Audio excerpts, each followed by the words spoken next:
Good evening. Welcome to this forum brought to you by the Midtown Ventura Community Council, the College Area Community Council, and the League of Women Voters. I'm David Marin with the League, and I'd like you to all stand so we can do the Pledge of Allegiance, please.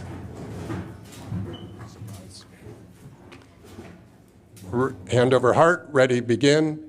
I pledge allegiance to the flag of the United States of America and to the republic for which it stands, one nation, under God, indivisible, with liberty and justice for all. Thank you very much. One bit of housekeeping. If you have a cell phone, we would really appreciate it if you put it on silent or vibrate. As we begin tonight, it's my pleasure to first introduce the chair of the Midtown Ventura Community Council, Karen Flock.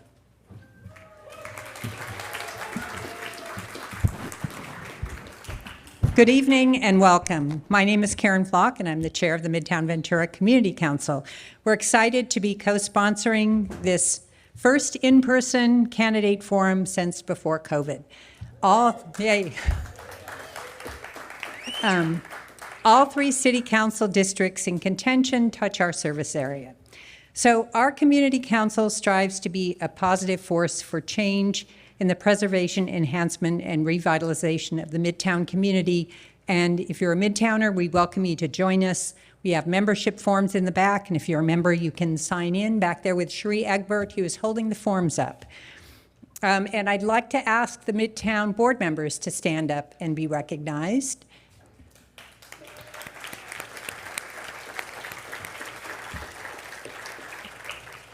And I'm going to pass off to Barbara Brown, chair of the College Area Community Council and another co-sponsor.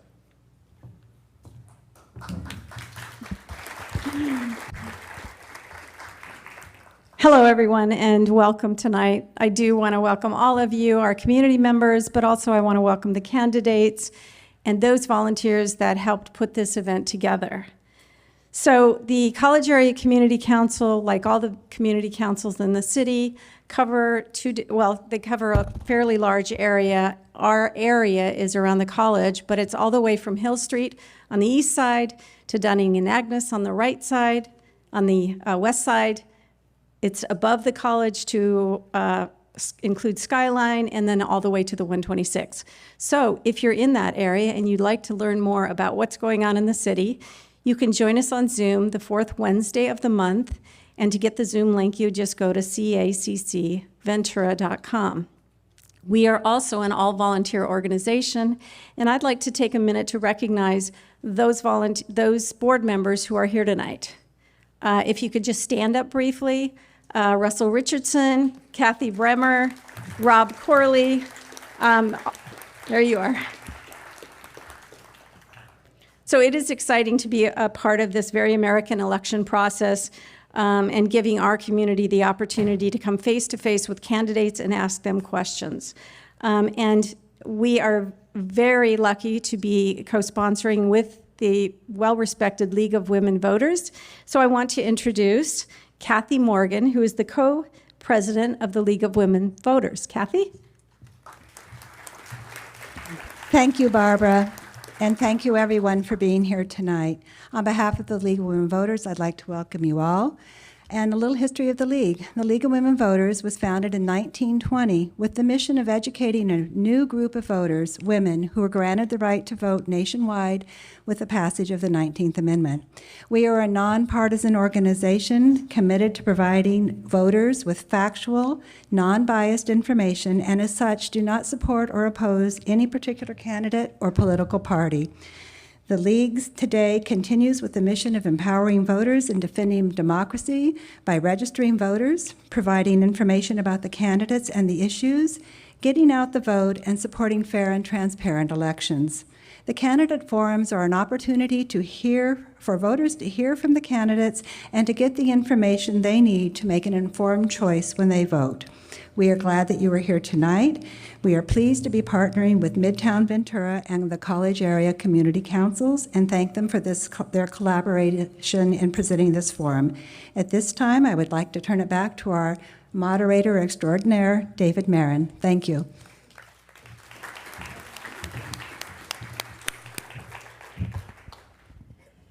Well, a couple of ground rules. So number one, we don't really allow applause as we go through. I'll give you an opportunity at different times, but if you like something a candidate does, just sort of wave your hands if you want. But we don't really do that because we're also on camera as well. I do want to acknowledge CAPS Media is partnering with us tonight as well to put this on. It'll be available later on their channel. It'll air on various nights starting Thursday, September 19th. We're also doing a second forum tonight for the school board candidates. So multiple nights starting Thursday, Friday, Saturday at different times. So thank you again to CAP. So the way this works, we're going to do opening statements. The candidates get 1 minute. We have a nice timer right in front, so I'll cut them off when they go too long, and then we'll take questions. Over here are our volunteer sorters. We don't really filter your questions. They just group them up for me, so it makes it a little easier. But there'll be volunteers walking around. You just hold up your hand. We'll give you a pencil and a card, and you can write that out. So let's get started. We're going to begin with opening statements. Our first candidate is Ryan Schumacher. When you're ready, 1 minute. Awesome. Thank you, League of Women Voters and Community Council for holding this wonderful event. My name is Ryan Schumacher, and I am running for Ventura City Council in District 3. A little bit about myself. I have 20 years of experience in public health, social services, and business leadership. I served as the National Executive Director for the Filipino Chamber of Commerce, overseeing 41 chambers throughout the country. I also worked alongside the CDC, the FDA, as well as California Department of Public Health on community health issues. I've also passed 9 ordinances in protecting youth from tobacco and also providing cannabis education. I've shaped SB 793, which was also a tobacco restriction for flavored tobacco in the state of California. My career and my experience focuses on one thing, and that's to improve the quality of life for all people. Thank you. Did I lose my mic? Thank you. As you can see, underneath the candidate signs, we list what district they're running for. So we've just brought them all in tonight, and you can vote in your district. Our next candidate is Alex Mangoni. Good evening, everyone. My name's Alex Mangoni. I'm a candidate for City Council in District 7. I was born and raised here in Ventura. I'm a product of our public school system. I went to public schools here at VUSD my whole life. I even attended Ventura College. I'm a second-generation small business owner and tradesman. My wife and I have a wife. I have a wife. I have a wife. I have a wife and 2 kids. My daughter Luca actually goes to Cabrillo here. My son Mateo, he's 9. He goes to Mountain Elementary. There's a lot going on in Ventura. But there's some big issues really specific to District 7, and I'm looking forward to this opportunity to kind of go through and hopefully get into some of those issues. This is really a dream for me, to represent the Keys, Pierpont, and Midtown, some areas that were kind of really feel unrepresented in City Hall. So I look forward to it. Thank you. Thank you. Our next candidate is Naz Madiin. Hello, everyone. Good evening. My name is Naz Madian, and feel free to ask me over and over again how to pronounce that. I am used to it, and it's okay. I answer to most things. Nice things, anyway. I am a Ventura resident for the past 21 years. I'm a mother of 3 amazing daughters who have all been born as CMH, grew up here, and I am a jack of all trades in a way. However, I am not a politician, and I don't aspire to be. I am not a bureaucrat. I am simply a Ventura resident who loves my community. And after having traveled around all over the states and abroad, I see what we have here is very special and very rare. And it's something we need to hold on to.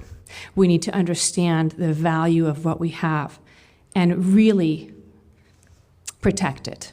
At the same time, be very mindful and responsible in the way we grow it.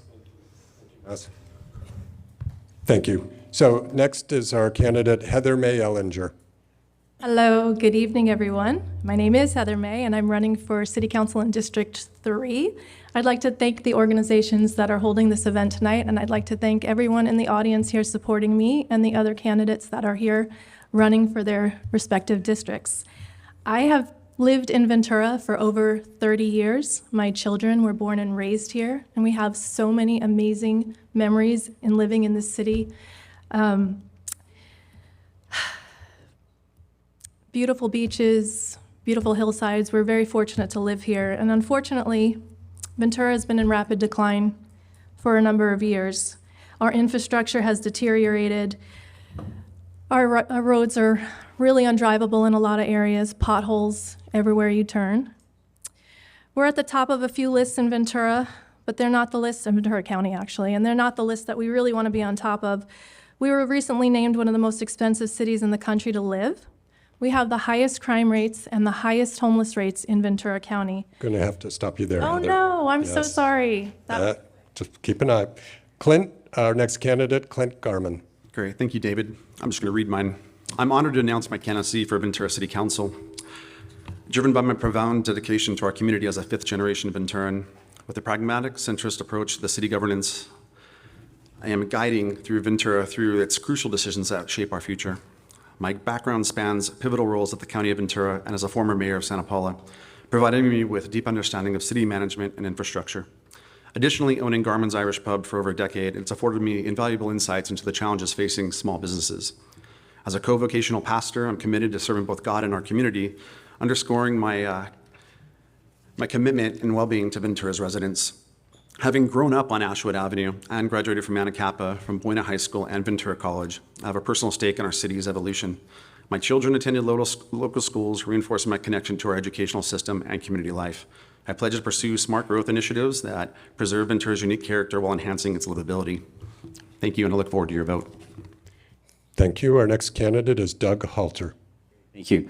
It's my honor to be here today as an existing city council member for District 2. I'm very honored to be serving in that capacity. I've been in Ventura for almost 40 years now, and I very quickly gained a big passion for this community. There's really nothing in my life that I've been more passionate about than helping to make Ventura the best city it can be. And I'm very honored to serve as a current council member and would like to serve for 4 more years. I wanted to mention that in life, as we all know, there's many different lessons that we learn along the way. For me, it was really about how important every single day is and making sure that you use your time wisely. And knowing that if you think something or you say somebody ought to do that, or why don't they do this, just know it begins with each one of us. If you have a good idea, please share it. And let's see if we can work together to make it so. That's what I've done for most of the 38 years of being here, and started things like the Downtown Community Council, Rubicon Theater Company, Botanical Gardens, and many other things. So I'm very honored to be involved, and I'd like to continue being a leader in our community to help change the paradigm. Thank you. Our next candidate is Brian Brennan. Thank you all for coming out this evening. I'm running for Ventura City Council District 7 because I believe our city is at a critical juncture. We as a city have been through some unstable times that have resulted in unprecedented turnover in staff and management. Our city council has been hard-pressed keeping up with the challenges we face, particularly affordable housing, street and sidewalk maintenance, resource management, coastal protection, and economic development. I firmly believe with my past record of accomplishments and leadership, we can do much better. I served 16 years on the Ventura City Council as your mayor and council member, and led efforts to plan for a sustainable future that reflects our values as a community. Since my years on council, I've stayed engaged in public service through working on the Casitas Water Board to ensure water stability going into the future. Thank you, and I look forward to your vote. Thank you. We'll begin with you, Alex, on the first question. We're going to dive right in and talk about Main Street moves. So for those, I'm sure all of you know, Main Street was closed off during COVID. So Alex, the question is, do you see the Main Street moves and the revamping that's been done there as a success or a failure? How do you see downtown evolving? What's your vision for downtown over the next few years? I think it's difficult for anyone to say if Main Street Moves has been a success or a failure. I think we've been in limbo. This is year 4. It's unfortunate, really, that we're in the position we are in currently with Main Street Moves. There's just many factors involved with why we've kind of been in this temporary closure for some time. I've talked to the stakeholders downtown, and when I say stakeholders, I'm talking about business owners and property owners over the last several months. And what I found out that the position on regarding whether we should open it to cars or not is pretty split. It's a difficult decision to make, it's a difficult decision for anybody to make. But I think one thing is certain is that, it's been, in my opinion, too long. I think a decision should have been made on the closure, regardless of whether we open it or close it permanently already. And that is part of the frustration, I think, with not just the business owners or property owners, but the residents of Ventura. Thank you, Alex. Brian, same question to you. You're up next. Main Street Moves is a success or failure. What's your vision? Well, first of all, let me say it's successful. We have businesses still open. If you remember, during COVID, a lot of restaurants were not even able to bring anybody into their business. The fact that we can move out to the street and have basically a dining room outside has saved the industry across the state, across this country. I know because I've spent 25 years in that industry. Has it been a success? To some degree. Could it be better? Absolutely. I was at a meeting this morning with the business owners, and they're excited. And there's a survey going on, and they're trying to say, we're willing to invest. Will the city invest with us? We want to see this be better. And not just the way it is now, but much better in terms of the look, the feel, and everything else that goes on when you're down there. I think they are looking forward to the city stepping up. There's a survey coming out. The results will be, I think, known to the City Council on November the 12th. Thank you. Thank you. Heather, let's hear, or Heather May, what's your view on Main Street Moves? I actually think that Main Street should have been opened a long time ago. I'm really disappointed that it's taken 2 years to make a decision. The business owners there's a lot of business owners that are actually suing the city. I think they'll be successful in their lawsuit because this was closed down as a result of COVID. Everything that happened during COVID should have never happened. And to be prolonging it for as long as they have, just as an example, when it came to Ventura Water Pure, the city council members were in office for 3 months. They voted yes for ultimately a $700 million water project. But for Main Street Moves, it's taken them over 2 years to make a decision, and it's one survey after another. There's a lot of businesses that have been suffering. I know Snapper Jacks said a couple months back, if you do not open Main Street, I will be closing my business, and that's exactly what happened. So there are a lot of businesses suffering. It's not easy to have a business be successful on Main Street. I do believe it should have been opened, and I think that they've taken way too long to do that. Thank you. Doug, let's hear from you as far as Main Street Moves. Great, thank you for the opportunity. I've spent a good part of my life in downtown. I live in the downtown, midtown area, and I've had 4 stores in the downtown area, mainly in the Main Street Moves area over the 38 years I've been here. I've seen downtown evolve into what it is today, which is something that people come here to visit, and they enjoy the history and the ambiance and everything that we love about our community. Main Street Moves. The previous council, before I got elected, had the wherewithal to go ahead and close it down and have the restaurants go out on the street, and that was a very good thing. It saved a lot of businesses. It it created about 60 to 70% more sales tax, so they were more successful businesses, and people had a place to go where we're all sheltered in place, a place that was safe. So since that point in time, it's about what do we do in order to keep it closed or to do a hybrid of some type or to open it back up to traffic. That all takes time. One thing we all know is democracy is the best form of government in the world, but it's not the fastest. And there's a lot of things like EIRs that have to happen. We did come up with the designs for the parklets. Thank you, Doug. Thank you. I have to stop you there. Okay, next up is Ryan. Your thoughts on Main Street Moves? Yeah, this Brian and Brian thing is going to be difficult this whole time. So I just want to make sure that everybody understands, right, that COVID was a difficult time for everybody. And the city had to make decisions to be able to help with the businesses downtown. And closing Main Street Moves was a wise choice. And when we make decisions, we can't make it on feelings. We have to make it on data. And when we see the sales increase in the businesses in downtown, we focus on that. And so I agree with Brian, and and understanding that on top of the data, as well as the survey results that we get from the business owners, not the property owners now, we have to understand that the business owners are the ones that are interacting with the community.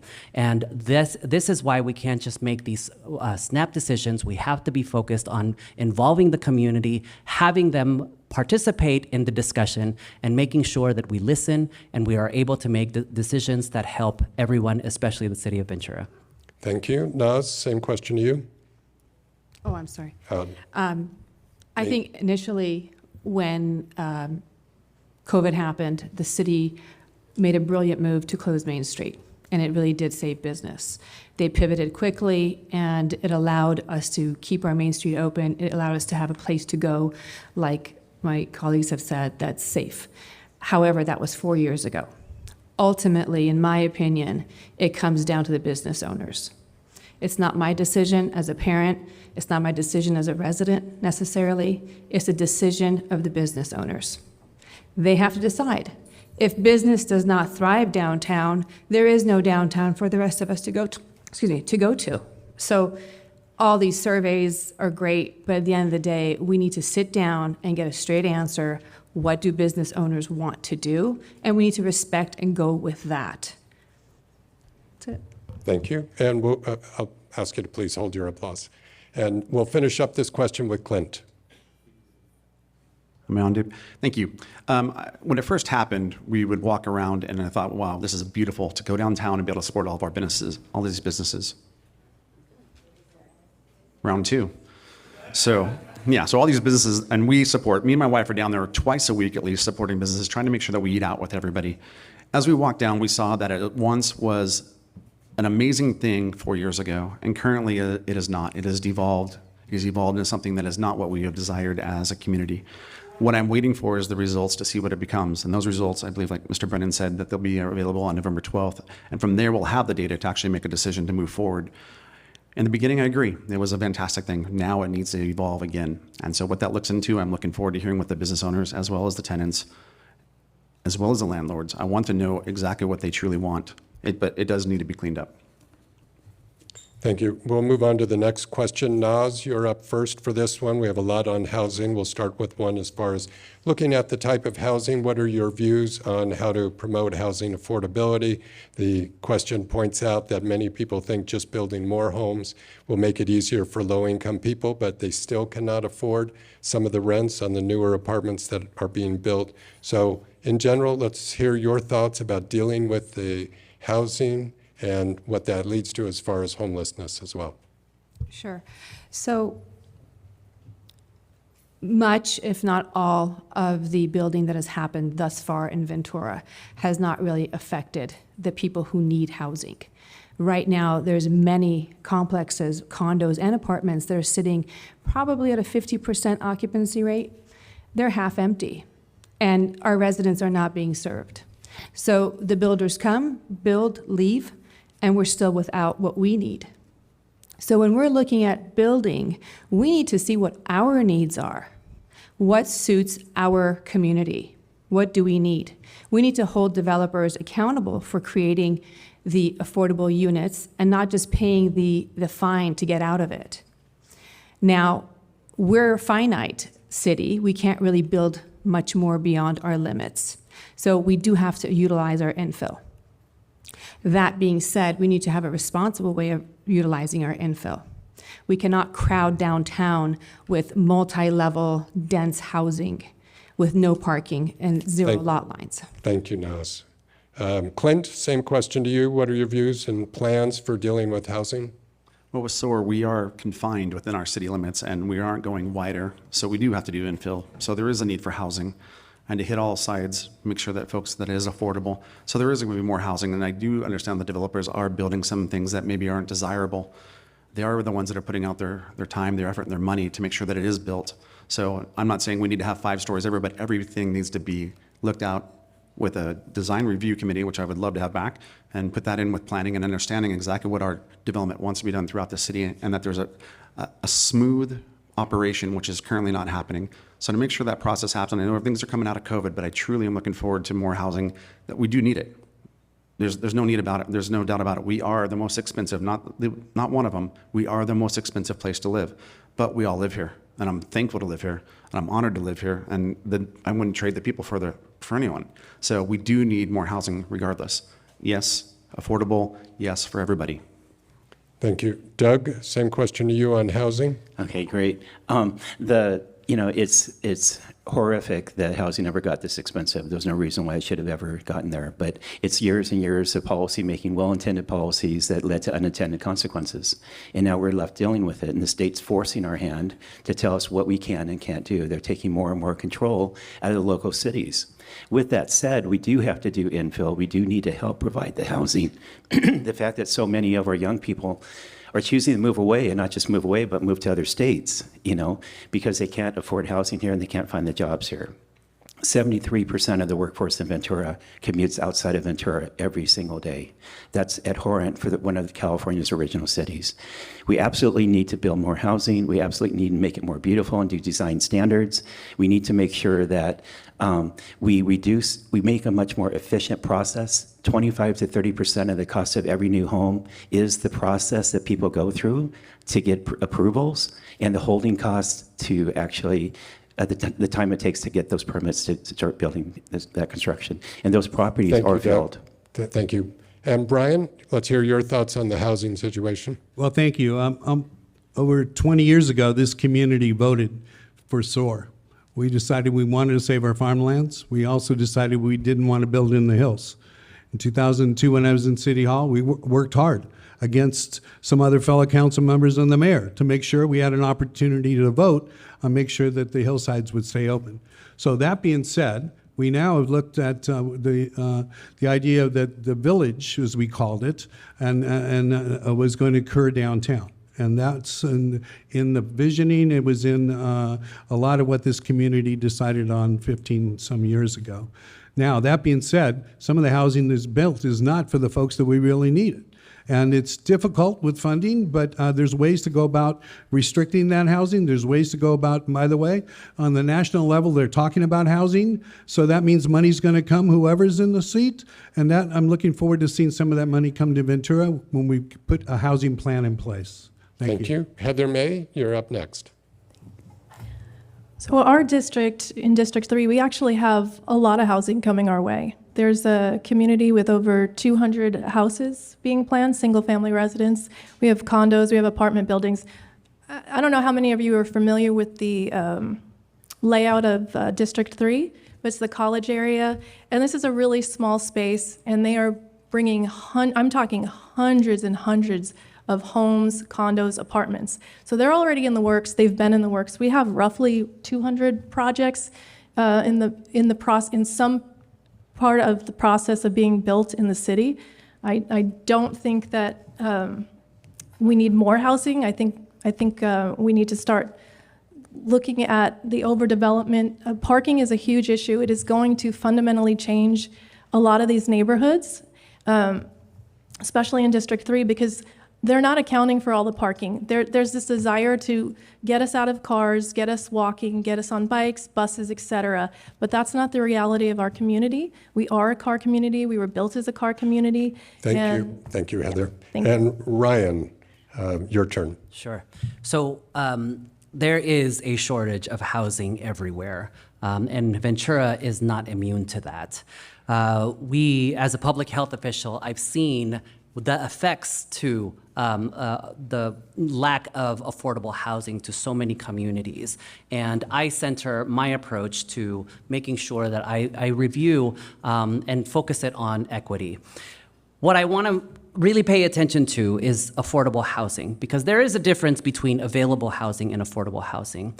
And affordable housing is just so much, it's important because this is where people are in need for actually being able to stay here in Ventura.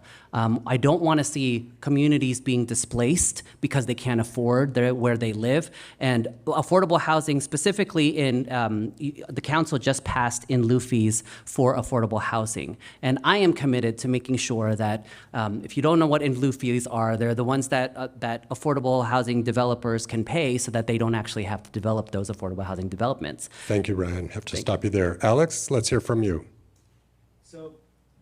There. So Ventura, as someone who's grown up here, has historically prided itself on how difficult it's been to get things done here and build and stuff. I think unfortunately now we're in the position where we're kind of paying for that. I think my position has always been that we certainly need more housing, we need growth, but that our growth should maintain our unique character and identity here in the city of Ventura. I think part of the issue we're having now with new development is not necessarily the fact that we're getting new development, it's what's being built. Streamline ordinance and removing, decision-making authority from the design review committee is one big issue with that. And certainly a lot of these new apartment buildings that are being built now were approved a long time ago. But I maintain my focus on, we certainly need more development, but focus on what's going to be built here in the city of Ventura. Thank you, Alex. Doug, we're going to start with you, and we have quite a few questions about water pure. And so for those who are, everybody familiar with water pure or a handful? So water pure, the city of Ventura lost a lawsuit, and they have to put in a new water treatment and do other things to preserve the estuary. The water pure is sort of its overall name. They're working on it. The price has gone up, and eventually that would be paid for somewhat by grants and loans, but also by ratepayers. So all of these candidates, if they are elected, will be in a decision-making place to decide on how water pure is actually finished, or if it is, or how it's delivered. So we'll start with Doug, and share with us your thoughts on water pure, the escalating costs, the build, the water quality. Just tell us your views and your plans about dealing with water in Ventura. Okay, in 1 minute. Let's see. I would say this is that Water Pure started about 14 years ago at a $170 million project. It's currently about $760 million project, the largest in Ventura County history. The thing is, if you look across the country and seeing cities across the country that are doing something similar to Water Pure, it's not just for getting water. We're doing it to get water right now. It's been going down that road for 14 years to provide a source of water for our city, a reliable source, and of which it would provide about 25% of the water needs forever for the city of Ventura. Many cities across this country are doing it because of the Clean Water Act. If a lot of you remember things like the Erie Canal and Lake Erie and the other things that have happened, the cesspools that were formed to try to dispose of wastewater, you have to purify the wastewater so thoroughly now that it's almost at the point already of being drinkable. I know it sounds disgusting, but it really is 10 times more pure than the water we're getting currently. Going to have to cut you off. Okay, like I say. I knew I was.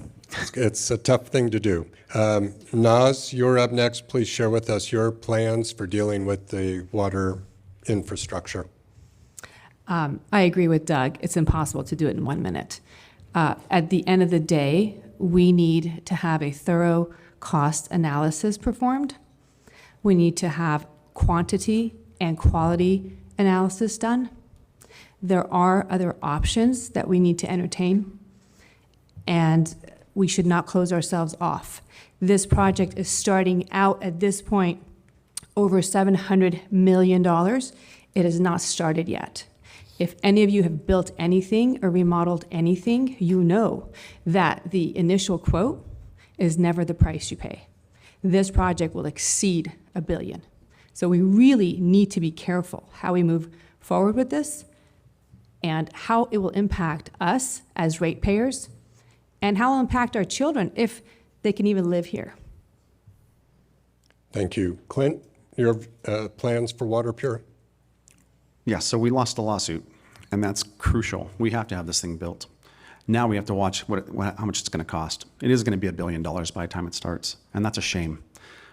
But in the process, everything that goes around it, I do and am very aware that council has already contacted the Water Commission to specifically take off all the frills in the building to make sure that it is functional, that it's not just becomes a museum. So there's a lot of money that can be saved on there. The second part, when it comes to water, we're going to tap in. We've been paying for the last 20 years, $2 million a year. Yes, we're selling those water rights, but we're going to tap into the Springville over there in Camarillo. So we will have more water. We've been dependent for so long just on rainwater We've been lucky the last couple of years. Now to actually have an opportunity to build something where we can have water to make sure that we are sustainable, to make sure that we touch into state water for the first time and actually use those rights is exactly what we need. And I hate that it's going to cost that much, but I'm one of the people that's going to have to pay the same bill too. And I haven't figured out another solution. And if anybody has that, by all means, bring it forward. Thank you. Heather May, please share your views. Well, when you talk about affordable housing, raising your water rates, first of all, they've already raised your water rates 42% to pay for the initial costs of Ventura Water Pure. I just want to clarify, we did not lose a lawsuit. The Wishtoyo consent decree was the city council at the time acquiescing to threats of a lawsuit. We actually never went to court. We never fought for our city. And now we're staring down really $1 billion project, and you're paying for it. If you think your 42% increase is a lot, wait till they start. So at the 42%, when they came to that increase, that was based on a $250 million project. So it's tripled, and it will quadruple in price, and you will all pay for it. So if you're concerned about affordable housing, I can promise you that when I am on the city council, I will be opposing anything to do with Ventura Water Pure. We can stop it, we should stop it, and we will stop it. Thank you. And Brian, let's hear from you on Water Pure. So Water Pure have gotten to this point because of the delay of options that have been being discussed right now. Certain people think that there are options that still need to be discussed. That has happened. And certain people think that there are other alternatives. That has been discussed as well. So at this point, what we need to just accept really is we have a bill that we have to pay for, and there has to be some level of finding ways to be able to pay for that. I agree with the staff in that we have to find grants to be able to cut some of that, some of those fees out. I agree with trying to make sure that we find as many things as we can so we can cut those bills out, so that way it doesn't go along to the ratepayers. So in my head, I just don't think that we can't just switch gears, because when it went from 250 to now 700 is because of those indecisions. Got to stop you there. Brian, at the other end. Thank you. Let me remind you a few years ago of the drought we had, almost 12 years.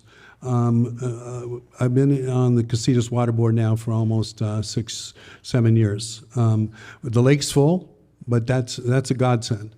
Water costs money. Water infrastructure costs an awful lot of money. But the reality is, what are your property rights? What are your properties worth if we don't have water in this city? And at what cost? I get that. And I want to send a huge shout out to Susan Mulligan on the Water Commission, who sat down and eliminated a number of things that were in the building of the actual structure down there that wasn't frills, but something that maybe could be added later. But I will say that Water Pure infrastructure across this country is costing a fortune, but without it, we're not a community. And so the realization, we need to go forward with managing it for sure. Thank you. Thank you. Alex, this will be the last time you go last. So go ahead, share with us your views on Water Pure. So I'll preface my comments by saying I'm someone who's not scared of the technology.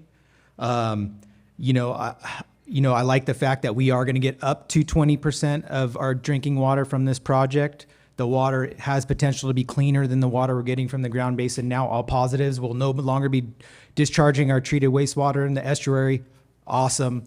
But at what cost? That's my concern, right? So we have this, in my opinion, Ventura Water Pure has the potential to have more negative economic impacts on the ratepayers of Ventura than anything else, right? There's 35,000 ratepayers or so in the city of Ventura who are going to pay for a $1 billion project.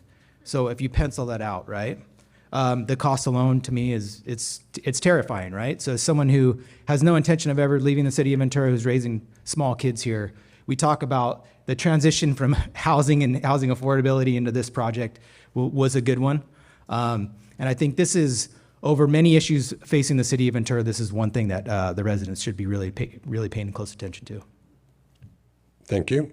We're going to start the next question. I'm going to shift gears, not so much policy. Let's learn a little bit about our candidates. Heather May, you'll be up first.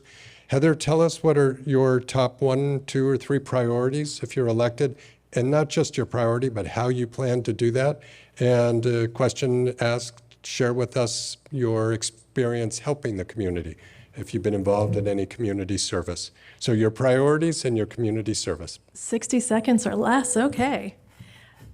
Actually, Ventura Water Pure is one of my priorities. It is one of the biggest issues the city is facing. And as I said earlier, I will vote no on anything to do with Ventura Water Pure. There are alternatives, and we should be looking into them. They are viable alternatives, by the way. Our homeless crisis, and I'm talking about the unhoused homeless, that is also a priority. We have the highest crime rates in the county. That is another priority of mine. I have been active in our community, especially politically. I'm very active, and I've been active for over 20 years, paying attention to what goes on at City Council. That's why I'm such a dork. I know a lot about what goes on at City Council, and so I have a lot of insight into all the issues that we're facing, and I do see simple solutions. We can get a hold on our homeless crisis, and we should. We have people literally dying in our streets. You don't read about it in the paper, but I promise you it's happening all the time, and it's deplorable, and it needs to be addressed. Thank you. Ryan, please share with us your top priorities, how you'll accomplish them, and your efforts at community service. Yeah, absolutely. So one, I'm sure many of you have hit a pothole, seen a pothole. So one of the things that I would really like to focus on is making sure that our streets and our infrastructure are actually being taken care of. I met with the city manager, and he confirmed that we had a $6 million budget, and then we've only used $1 million of that. And so I'm glad that the city council took a really bold stance in making sure that we have a 30% increase in taking care of our streets, and I would make sure that those streets are being taken care of. Secondly, I would want to make sure that we focus on our economic development. It is so important for us to be able to get businesses. The economic vitality here is, there's so much potential that we can focus on and grow. And then lastly, I do want to focus, there's so many things that I would love to get done in 60 seconds, and is tenant protections. It is so important that we find opportunities so that way people aren't displaced in our communities. And Brian, same question to you, your priorities and your community service. Well, thank you. I think we're all sort of hitting on the same thing, and that is seriously addressing our housing needs. I think the first thing I would do, getting on council, is convene through the mayor a Ventura Housing Futures Plan, and that is to how we actually get affordable housing for the people that we need here and who the business community needs here. And I think, as I said earlier, there's a lot of talk in the federal government about housing the same problem, and money's going to come to people that have plans and have decided as a community that bring everybody together to make those decisions and how we could do it. That would involve, obviously, all the folks from builders to planners to our laborers to the labor councils. All these folks have answers. We just need to listen. And lastly, I'll say I've spent probably the last 10, 15 years working on taking down Matilla Dam, which is a huge piece that ensures that we have sand on our beaches, that will ensure that the wave that went around the world on December 28th won't happen again. Thank you. And we'll go to Alex this time. Your priorities, how you'll accomplish them, and your community service. All right, so I guess if you ever give public comment, 3 minutes seems impossible, so 1 minute. So I'll stick with District 7, some issues. The Seaward Avenue corridor in particular is going to see some pretty major changes over the next few years. We have, 215 homes potential for the Ventura Coastal site, 72 off of Channel Drive. In Pierpont in particular, STVRs is a big topic of discussion. We have, over 300 permitted and unpermitted STVRs in the city of Ventura. Over half are in District 7. Sand management program, if anybody here lives in Pierpont, since 1999, the city has not been allowed to remove the sand from the end of the lanes and put it back to where it came from. So we've been shipping that sand off to the maintenance yard off the avenue. Hopefully we can finally resolve that. And obviously economic development, supporting small businesses is huge in the city of Ventura. Sales taxes are one of our largest drivers of revenue here in the city of Ventura. So hopefully I can, be a big supporter. Thank you, Alex. Yeah. Clint, same question to you. Streets and potholes, $5 million to $15 million that City Manager Ayub has just told us. So Charlie Ebeling, the Public Works Director, is working on that. He has been mandated by him to make sure that that is getting done. Public safety, absolutely. Chief Schindler is doing a good job, but he needs more officers. He needs more community policing. I'm a huge advocate for public safety, and I'm really, really getting behind those folks. Homeless, we work, it's a regional thing. It cannot just be a city. It has to be work with Oxnard. It has to work with the rest of the county. We do have a houselessness director as well as a homelessness director that's working on that daily. They've just been implemented and they were just approved. We have a task force with the Ventura Police Department as well as the sheriff that is working and looking through the Santa Clara River Valley. So we're actually tackling homelessness for the first time and actually have the ability to do it financially. As far as the stuff that I've been working on, I've been working with Rescue Mission, with City Center, with Tender Life, with a variety of things in homeless downtown for the last 20, 25 years. So I'm honored to be here, and I look forward to even serving more. So thank you so much. Thank you. Doug, share with us your priorities. Great. Housing, everything begets housing, because the problem is that we do have a shortage of housing. We have a shortage of affordable housing, and we have people that are unhoused living on the streets. It's in nobody's best interest that anybody ever lives on the streets in a country such as ours, or in anywhere in the world. So housing's number one. Everything feeds off of that, because we need prosperity. I'm confident we could bring more prosperity and bring our businesses back to this community, the businesses that Venturans are commuting to today. 73% of them, as I mentioned earlier, are commuting outside of Ventura. Bring them back to Ventura and create a much more prosperous future in a way that respects and enhances what we all love about Ventura. I completely see that vision and know how we can do that. And part of that is with design standards, making sure that what's built represents the heritage, the history, the ambiance of our neighborhoods. So housing, prosperity, and infrastructure. But remember, this paradigm has to change from cutting services to creating prosperity. Thank you, Doug. Naz, we'll wrap up with you. So, community service, for 5 years, I was involved with the National Charity League Juniors of Ventura County, which is an all-women's philanthropy group, and our sole responsibility was to raise money for the Children's Pediatric Diagnostic Center Oncology Unit. Our group was also instrumental in helping open the Ronald McDonald Family Room that is now in place at VCMC. It was an incredibly rewarding time working with a group of women to engage the community into one collective cause. And what we did really came into fruition. And now we have the Ronald McDonald Family Room to show for the work. And that work continues even though I'm not with the group anymore.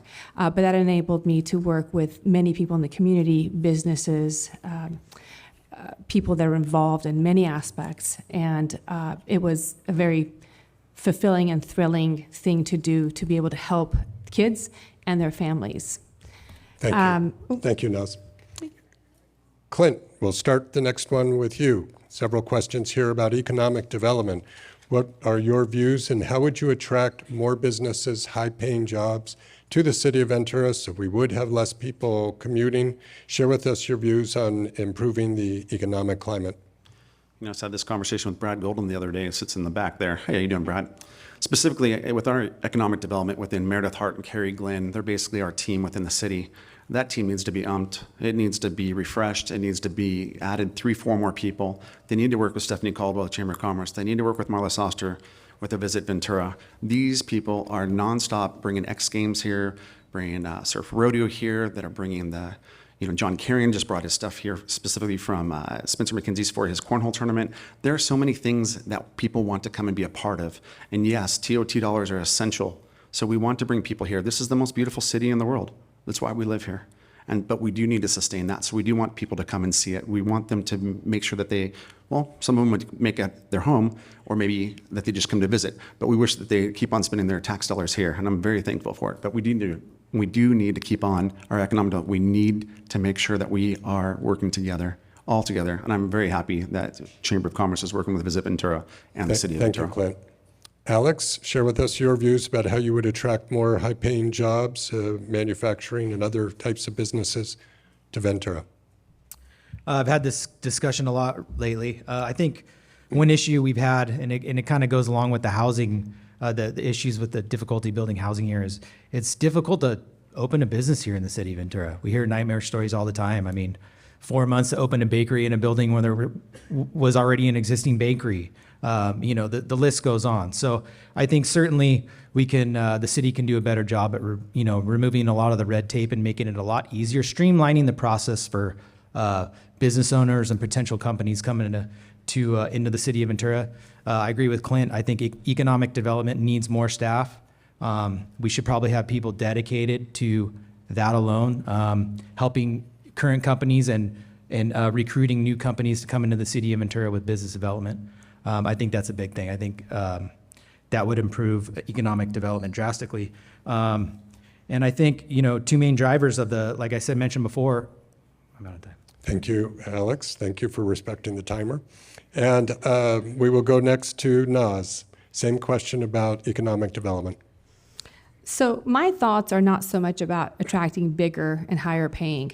My thoughts are more about nurturing what we have here, and that's helping small businesses thrive, providing as much incentives for them and removing, like Alex said, as much obstacles as possible for them to be able to open a business and work with them to help them run the business and help that business thrive. Also investing in job training, trade schools, apprenticeships, affordable childcare, I think will also help build a skilled workforce that attracts more businesses to our community. Our goals should be smart, sustainable growth that supports local entrepreneurs, reduces their challenges as startups, and ensures affordable living for all of our residents. I had that answer. Thank you. Doug, same question on economic development. Great, thank you. As an employer, somebody that has a medium-sized business in the city, I could tell you that we have a lot of creativity here. We have a lot of people that are entrepreneurs. The innovation that's made the state such a great place is very thriving in this community. We have never been short people wanting to invest in Ventura, but we have very successfully, through our processes, through our uncertainty, through the cost, pushed away investors from investing here. So fixing our systems, making them predictable, making them more timely, and making sure that we all have a right to say something about those projects, but we got to make sure that it's a timely process. That's number one, because we do have those investors ready to be here and be part of our community. Second is we have a thriving craft light industrial complex in our community. A lot of businesses that are light industrial, like 3D printing, assembly things, and we should promote that. We should enhance that and invite more to come to our community. That is the future. Stop you there, Doug. Sorry, keep an eye on it. Okay, next up is Ryan. Please share with us your plans for economic development. Yeah, as the National Executive Director for the Filipino Chamber of Commerce, I'm very familiar of how to grow a city, but they're right. I mean, you can't grow it with two people on the economic development branch of the government. So I would definitely look into seeing how we can be able to beef up our economic development branch. When we did our growth, we focused on minority-owned businesses and women-owned businesses because these are the places that we really want to invest in, and helping more of that diversity come to Ventura. We have to also lean on the industries that we are really good at, which is our healthcare, our hospitals, and also we actually have 700 local jobs for sheet metal industry. So we definitely need to really look into the promising and potential of all of the industries that are open to us. Focusing on our strengths, making sure that we connect small businesses to our county resources as well, like SBA, SCORE, mentorship, so they are also taken care of. Thank you, Brian. We'll wrap up, Heather May, you're up next. So it all starts with our economic development department. We absolutely need to streamline that department, and we also need to staff it properly. We have over 700 employees in the city of Ventura, and one of the most impactful departments, the economic development department, is completely understaffed. But they have a lot of red tape that makes it very unappealing for businesses to conduct business in our city. I would offer tax incentives to businesses. I would make it a lot less difficult to become a business in Ventura. And we have other opportunities for growth over by the car dealerships. They're one of the biggest tax drivers in our city. They have been waiting on a road in an area to be developed for decades, and it's time to get that area developed. Thank you. Brian, we'll wrap up with you. Thank you. One of the things I was most proud of when I was serving earlier as a council member, along with Council Member Mayor Carl Morehouse, who's here this evening, is creating the business incubator. The idea that we have all the answers on what businesses should come here. Let's create an environment where those people can come and take advantage of sort of a skunk works, so to speak, and grow from 2 employees to what we have now downtown, the trade desk. That came out of the building behind City Hall. That took a lot of huevos to step up and put the money forward and to create and give them the space. But if one business hit, and it did with the trade desk, we were not much further ahead. But out of that also came other small businesses. And one of the things I think we need to concentrate on in this incubator is looking at the digital film industry. I mean, it takes very little space, and it's what's going on all over the world. Thank you. Alex, I'm going to start with you on this one. We talked about housing earlier. There's a lot of questions on it, so I'm coming back to that. Here's a few of them. These are comments, but people talk about some of the new housing, especially the apartments. They're boxy and bland, wondering about how you'll try and improve design standards. Others are talking about a rental I guess it would be some kind of measure from the city to enforce rental controls, your views on tenant rights, that type of thing. So share with us your views about increasing more affordable housing, specifically as far as for renters and the protections that some of them demand. So I think that's a complicated question. I think there's not one quick answer to how we're going to kind of solve this affordable housing crisis. Certainly we need to increase the housing stock here in the city of Ventura. One issue that we're seeing now is a lot of the new developments we're having is for their apartments, right? They're luxury apartments, and the value we're getting out of the affordable units in those new developments is quite small, right? So with the inclusionary housing ordinance, we get 10%. Developers are afforded 10%. If they offer 10% affordable units, which is not low income, it's affordable, they get exceptions, warrants and exceptions in our Ventura building code. And if they offer very low income units, 5%, then they get even more. So we can certainly increase, the effectiveness of our affordable inclusionary housing. Thank you, Alex. Okay. Doug, same question to you. Tell us about your views on some of these designs that have gone up and what you think is the right policy to protect renters. Okay, I think that the designs that we've seen go up are very bland. They don't represent the values of Ventura. We agreed in 1999 with our vision statement that we support eclectic architecture, but it means quality, different, eclectic architecture, and not just boxes. So, and currently, a lot of those projects, most of them, not all of them, were approved 8 to 20 years ago. There's not things that were approved in the last 8 years that have gone up. So just realize it takes that long to build something in Ventura. Imagine the holding costs, okay? So we passed inclusionary housing because we wanted to create some chance of affordable housing with new housing. So we did that knowing that we were limiting a developer to basically about a 6% rate of return on their money. Something that takes 20 years to get approval, something that's so uncertain, that's really not much of a rate of return, but it does buy us some affordable housing. The affordable housing is typically the older stock home, not new development. Thank you. Naz, same question to you about some of these designs and your views on renter protections.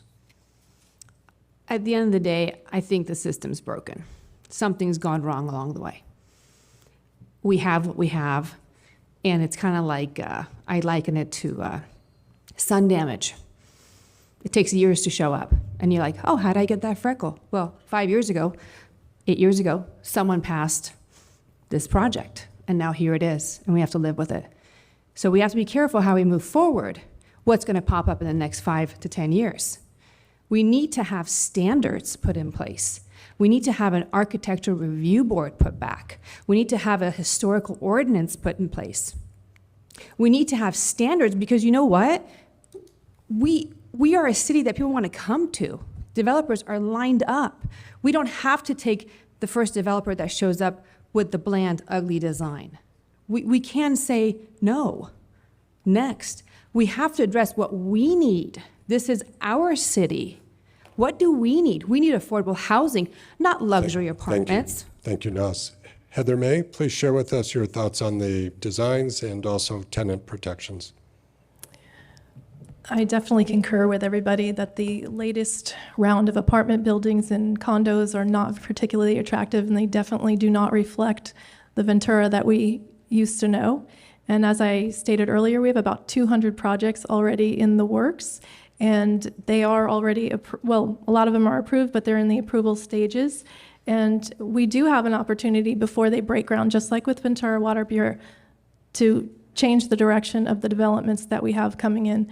We are a charter city. We have a lot more autonomy than our city council is acknowledging, and we can push back on a lot of the demands that are being put on us by the state. And I personally think that we should get together with the other 100, and I believe 34 charter cities in the state of California and sue the state of California and start pushing back on all of the, Okay, hold it. Thank you. We're not going to start applauding. Thank you. We're not going to do that. Go ahead. Heather. Thank you. Yeah, it actually just eats into our time, by the way. So, okay, Brian, let's hear from you as far as Brian at the other end. Like you said, we're going to have a challenge. So, Brian, it is your turn as far as looking at the developments we've seen in tenant protections. Well, thank you. One of the first things I learned when I got on council was exactly what some of the people are saying. I didn't approve this. This was approved 10 years ago, 12 years ago. Some of those designs fit in, some don't. Architects tell you they don't design for the 20 years previously, they designed for the future. That being said, we need to have design criteria, and I think Doug mentioned that in our vision, and we said we want eclectic, but we want things that fit into the neighborhoods and that value of it. I did want to say we also need to put a time clock on those projects. Coastal Commission has 2 years. And that's a strenuous process to go through, and you don't want to do it again. So you get your project and you get rolling on it. That's our problem. We don't. All these things have been permitted. We just don't have the housing. So we still have a housing need. And then I want to say that tenant protection, absolutely. There's not a lot of bad players, but we need to have, city needs to put up some money to have some to protect tenant rights and have a lawyer people can count on to help them through that. Thank you, Brian.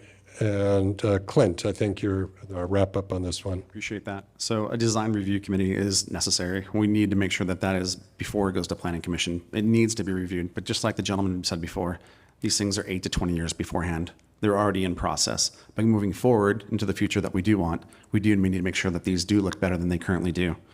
As far as tenant protections, absolutely, we do need to work at it. We do need to make sure that there's protection. And also the landlords, we have to encourage them to come and actually build stuff. So people do want to live in the product that they are building. And that is a team effort. It's not just one or the other. It actually goes hand in hand.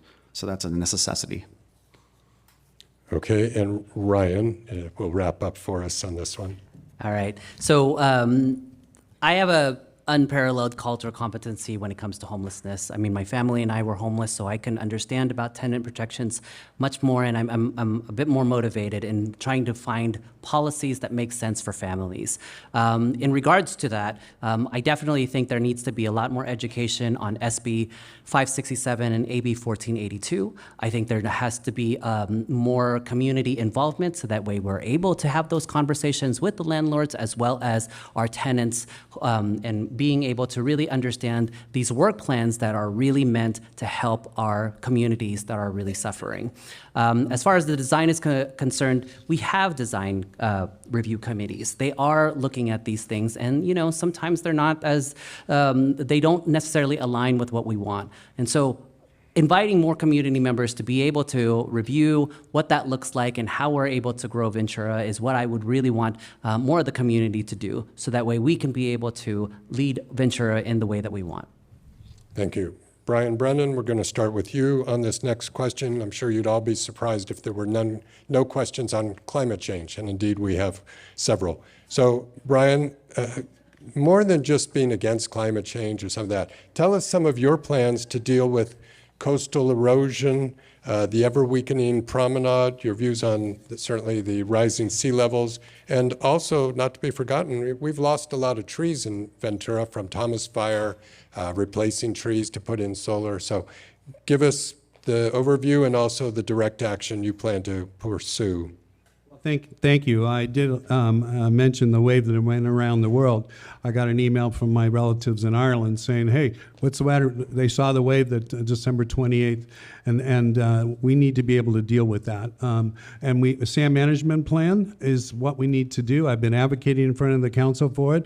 On Beacon, I wrote a letter to get a grant from the Coastal Conservancy, about $1.25 million, to be able to do a river-to-river SAM management plan, which does help in the coastal erosion and protect coastal properties.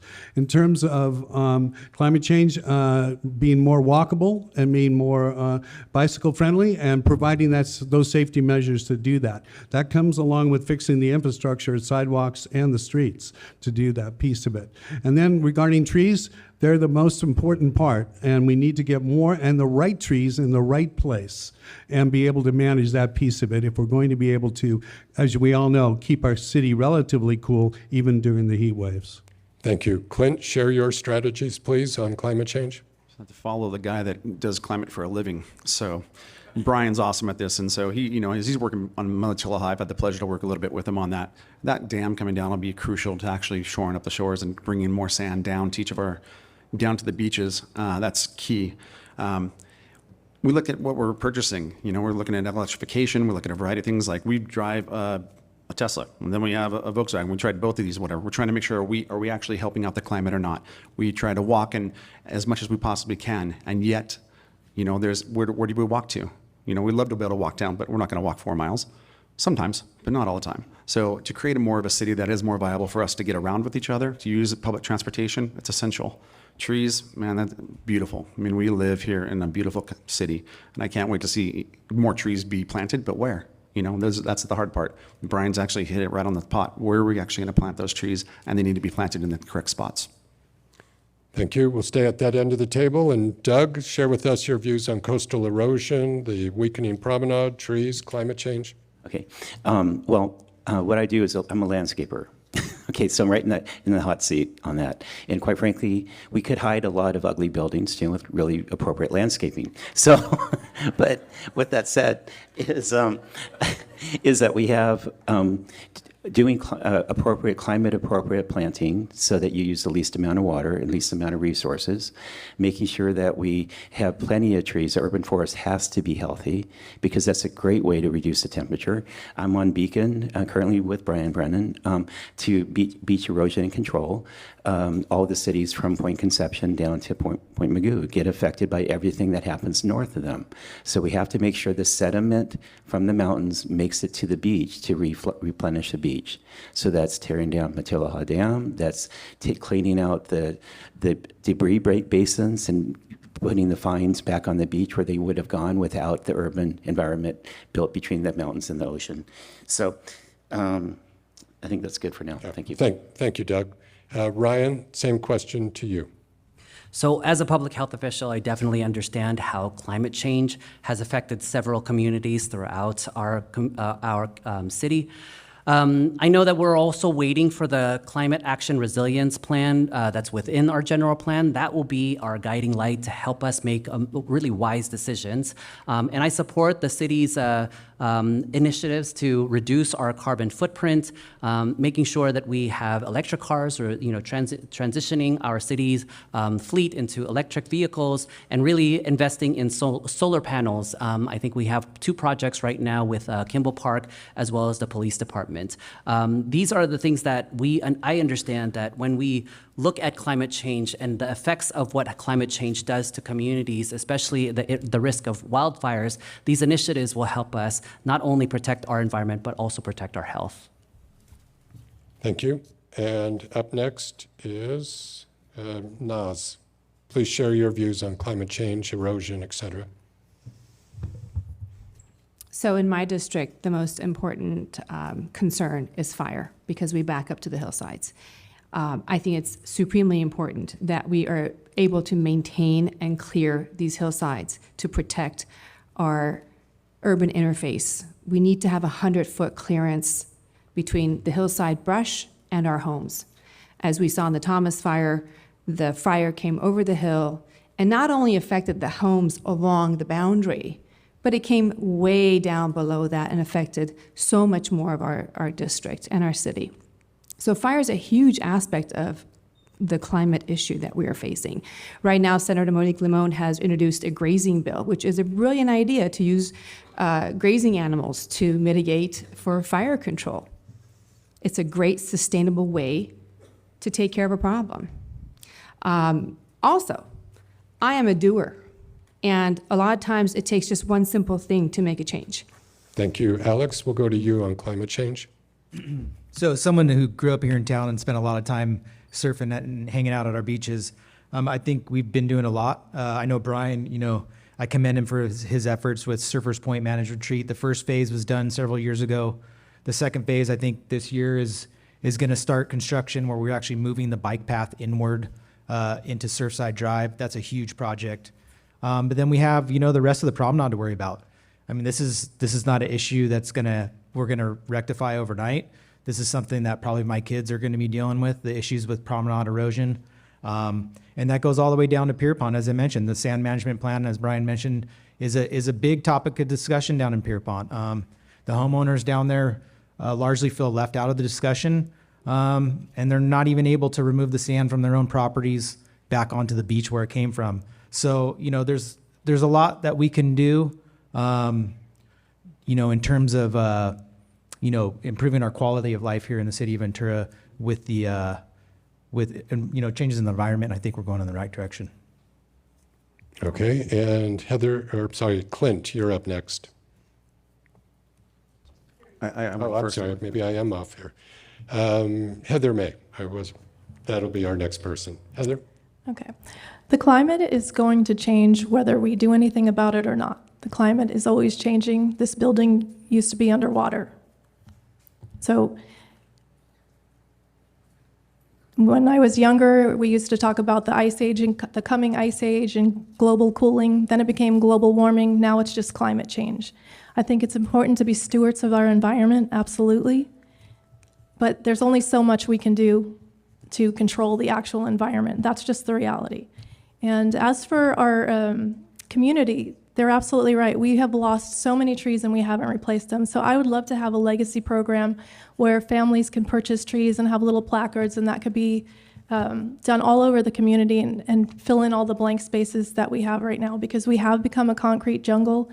The city's lost a lot of its charm. We do still have, of course, our beautiful hillsides and our beaches, but everything in between if you look at the medians and everything else, there's a lot of concrete instead of trees and plants, and I think that we need to move to put... Thank you, Heather. Thank you. So climate change is obviously affecting me up here in my performance. Okay, we're going to start on the next question, and we'll be beginning with Ryan to my immediate left here. This is an interesting question to think about. We know that in the city of Ventura, people do get engaged in activities, they serve on commissions, but it really takes leadership at the city council to show the way to how people can get engaged. So Ryan, what are some of the things you'll do to help community enrichment, community participation, outreach, getting involved in the community affairs? Do you have any strategies for that? Yeah, so I was lucky enough to go through the police academies, Citizens Academy, I think it's what it's called, and that was an incredible time. It was, I believe, a 6-week course. So you learn everything about what the police department does, get to know certain parts of the community, and they even give you a ride-along. So what I want to do is I want to expand that program, because I think it allowed me to really engage with the police department in a different level. So I would love to see, if we're talking about community enrichment and people want to get more involved, I've lived in other cities that has a community program that also opened it up for all of the departments within the city. That will help us with dialogue. That will help us be able to understand where the city is coming from and be able to really work with the certain staff that we really need to talk to. Thank you. Clint, your views on engaging the community? I think I've been doing it my whole life. We've been from the homeless downtown to all the way to the east end of Ventura. We've been trying to help people work to get better jobs. We try to make sure that people are cared for, walking with people through suicide awareness, talking people off literally cliffs. We've tried to get people involved downtown. We try to get people to come downtown with us and have dinner with us. We try to push our city nonstop. We're trying to be a leader in the city. We already are. We want to make sure that people understand who Ventura is. So as far as that, I lead in a variety of things, whether it's men's groups, whether it's nonprofits, people that are in homelessness, people that are getting off the streets, those with tender life, and folks that are single moms.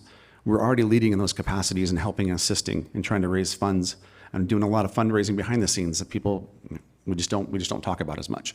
But that is our goal, is to make sure that's how we lead. We lead by example, and sometimes we're just not out front doing it, but we're doing a lot behind the scenes. Thank you. Brian Brennan, your views on how to engage the community? Certainly, I did want to say that over the last 10 years, I was leading the charge out of then Supervisor Bennett's office, and now Supervisor Matt Levere's office, to train the community in community emergency response training. And that brings the community together. And the CERT programs, I think, I've sort of tailed out a bit here in the city, I think, because fire department staffing levels and things like that. The number one thing is to start that back up again and encourage those folks to know what to do. When we had a 4.8 yesterday, I think. Could be, who knows? But the best thing I've found, and there was the Thomas fire was absolute tragedy, but the people that came together on their blocks to sort of save homes when they could and work together and didn't leave, I mean, it was amazing to see what truly happened. And I think that's something the city can push, and I will certainly make sure to be a part of that, is to see the CERT program again. Thank you. Alex, share with us your views about engaging the community. As someone who's kind of actively involved in the process here in town, I'm acutely aware of kind of the lack of the public's trust in our process and our city government and staff. Ultimately, the city council serves as the final checks and balances and staff, and we really do have the council has a responsibility to stay engaged with the community. Sometimes, including now, there's a perspective of like a us against them mentality, and leadership and staff don't even seem approachable at sometimes. So I'm really committed to kind of staying engaged to the community. I think that's paramount in leadership, and that's kind of my ultimate goal. Thank you. And Heather May, share with us your views. I agree completely with Alex. I spend a lot of time paying attention to what goes on at City Hall, and I can tell you most of the time there's only a handful of people, and he's one of them in the room. And I actually think it's incredibly important when I talk to people one-on-one about what's going on the city level. We really haven't even scratched the surface here tonight about all of the things that are coming up and that affect people on a daily basis. So I absolutely think as a council member, it's going to be one of my imperatives to reach out on a regular basis, whether it's through email, having community events, but we absolutely need to inform the public on what's going on. And it's not as scary as it seems once you start getting involved and you start understanding what's going on the city level. You really do have a voice, you have a say, and if you speak up, and if all these issues that are concerning you, if you start addressing them as a group and collectively, you will be heard and there will be change in the direction of our city. Thank you. Naz? So all of you came out here tonight to learn about us. This sort of involvement should not stop after the election. It is integral. The community stays involved. Our city, our voice. That's so important. Once you elect us, don't step back. Don't let us do the job. You are the job. Your voices are our job. Stay involved with what happens at City Hall. And I get it. It's intimidating. I'm not of this world. The learning curve has been huge. But like Heather said, once you start to learn, it makes sense and you understand it. So having regular district meetings is, I think, very important to keep our constituency involved. get the barometer of what's happening in the district, what the needs are, what the voices are. I'm here to represent the voices. That's it, not my agenda. The second thing I'm very excited about is establishing a junior council. Having worked with high school students, there's a lot of talent, there's a lot of vision out there in our youth. Have to stop you there. And we'll wrap up with Doug on this question. Great, thank you. I just want to say first that this is this is a world that I've spent probably the last 35 years of my life in, is starting nonprofits, working with others, collaborating, bringing people together, getting people excited about the botanical gardens, or most recently the Land Trust, or the music festival, Rubicon, things like that. So that's kind of my forte, and part of it is because I love people, and I love the diversity that we all represent, and I know that each one of us has a unique gift to offer our community, and that's what life's all about, is helping each other be our best. And I would agree, we have to rebuild trust at City Hall. We went through a horrific time period, 14 months without even seeing our colleagues for the first time because of COVID, and a new staff with no historical knowledge was left at City Hall. So all that's changed now. We have all the right people in the right positions. So now we have to showcase all the opportunities for people to get involved from the nonprofits, holding even fairs where people can meet all these nonprofits to share. Thank you, Doug. What they're most interested in. Thank you. We're going to start closing statements in a moment, but how about a round of applause for all of them?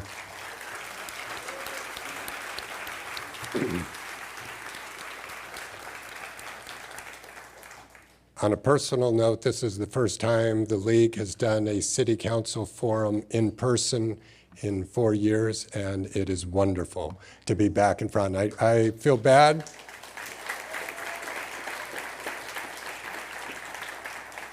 I feel bad that we can't get to all the questions. A lot of good ones. Candidates, I'll just share a few of them. Some are asking about protection of historical buildings in the city. Others were asking about the golf course and the frequent flooding. Others asked about the ballot measures that are coming up. Others were about public safety, crime, certainly a lot on homelessness. We got to a few of those. So what we're going to do is do a reverse order here of the candidates. We'll start with Brian Brennan in just a moment. But I do also want to take a moment to thank CAPS Media. Some of their student participants were here earlier setting everything up. They do a terrific job. We're very fortunate to have them. And again, this will be airing on their channels. The video for this program will also be on the League's website, LWV, League of Women Voters, LWVVenturaCounty.org, within a couple of days. So with that, Brian Brennan, you have 1 minute. Thank you. And I want to thank the League of Women Voters, David, yourself, and all the volunteers here today to make this happen. All these issues you heard tonight are important. They're important to individuals, but important to a lot of us collectively. And did not get to some of the questions, but I think hearing them certainly reminds me of a lot of the solutions or things that I've dealt with in the past, and abilities to be able to come up with some solutions and get people to work together in City Hall to come to solutions. The ability to get 3 more votes is important because it sends a message to the city manager.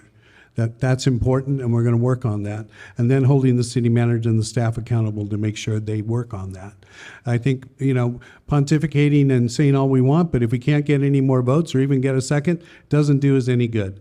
My past experiences has taught me that. It taught me how to get along with my colleagues, even when I disagree, and to be able to work with them and to cajole them into seeing things my way. And I look forward to that. Thank you. Thank you. Our next candidate, Doug Halter. Great, thank you. I've talked a little bit about changing the paradigm. We could stand up here, or sit up here, and tell you that we're going to do this, and we're going to do that, and we're going to do this, and we're going to do this quicker. The reality is that we have limitations. Is that the paradigm that we've been under for 30 or 40 years as a city, that is every budget period is what services are you going to cut, and what deferred maintenance are you going to do. We have to change that paradigm to one that's sustainable, one that says, hey, we have all these assets. We're a phenomenal place to live, probably, I think, the best place on earth to live. We're very fortunate. And we need to utilize those assets to capitalize on bringing prosperity that fits who we are, what we want to see, what complements what we love about our community, and make sure that we change that paradigm to creating prosperity to pay for the infrastructure and the services that we desire and we need. And that's very doable, and I see that future, and it will enhance what we love about our community. I'm excited to be part of that. Thank you. Thank you. Our next candidate is Clint Garman. I've lived here for 5 generations. My family's been here 5 generations. I love Ventura. We grew up, went to Anacapa, went to Buena, went to Ventura College. First job was Foster Freeze. We live there. I mean, I absolutely love and adore this town. I've had proven leadership through Santa Paula, being on City Council and being mayor there. I lead men's groups all across this county. The leadership that I will bring to this is to be able to be collaborative. The men and women that I have the pleasure of working with currently are amazing people. Bringing some of the county services to the city and to be able to work collaboratively is key, just like Brian and Doug said. That's the experience I have. And so I ask for your vote, ask for your vote of confidence, and I look forward to working with all of you in the future. Thank you. Thank you. Our next candidate, Heather May Ellinger. Our city needs balanced, sensible leadership. From day one, I will unflinchingly stand for the residents of Ventura until our streets are properly paved, our homeless rates are dramatically reduced, our crime rates are significantly curtailed, the overdevelopment of our city is halted to a reasonable rate, and the financial disaster that is Ventura Water Pure is stopped. I have the support of residents and businesses throughout Ventura. I'm endorsed by current and past elected officials throughout Ventura County. I'm open to discussing all matters, big and small, pertaining to our beautiful city. I look forward to hearing from you, and I appreciate your consideration. Thank you. Thank you. Our next candidate is Naz Medin. So I have not sought any endorsements, simply because my biggest endorsement is you. I do not want to be beholden to anyone but my constituents. At the end of the day, whoever you choose to represent you must represent your voice and what you want from your city, what your needs are. You need to be amplified at City Hall. This allows me to do that because I am unencumbered by endorsements.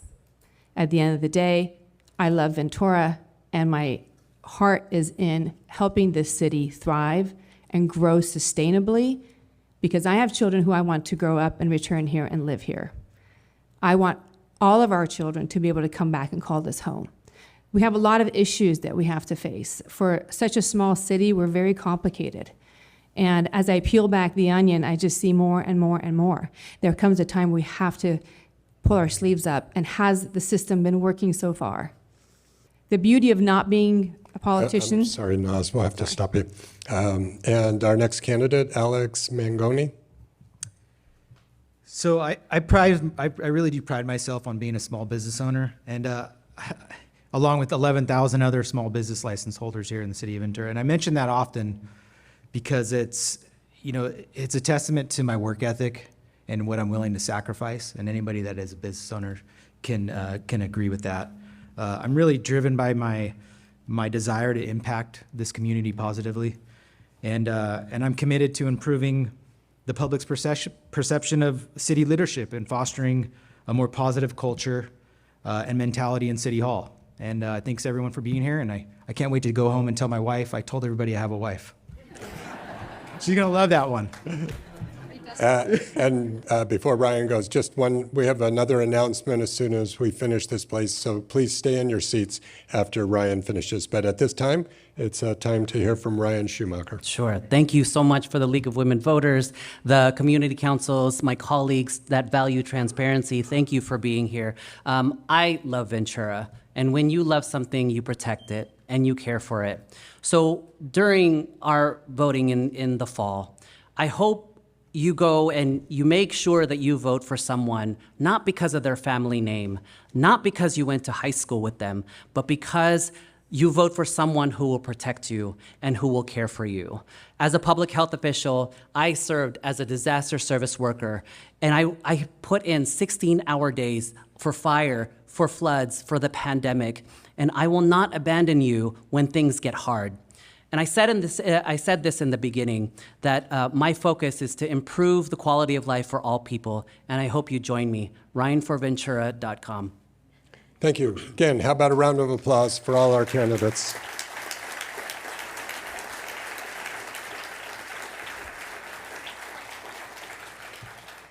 So also I want to thank Cabrillo Middle School and the Ventura Unified School District for allowing us to be here tonight. We can't do something like this without volunteers. I want to acknowledge the many volunteers we had tonight: Cheryl Collard, Jane Spiller, Wayne Morgan, Pat Butler, who is working our membership desk. If you want to learn more about the League of Women Voters, and men are members, I'm a member for 20 years. So please find out more about us back there. We also had Pat and Roger Essick, Doris Similik, Kathy Trevino, Karen Savitt, Dan Long helped, Sherry Egbert from the Midtown Council, Eric Berg, Arlene Martinez, Christine Burke, Pamela Hazard, Russell Richardson, Kathy Brenner, and Rob Curley. How about a round of applause for all our volunteers?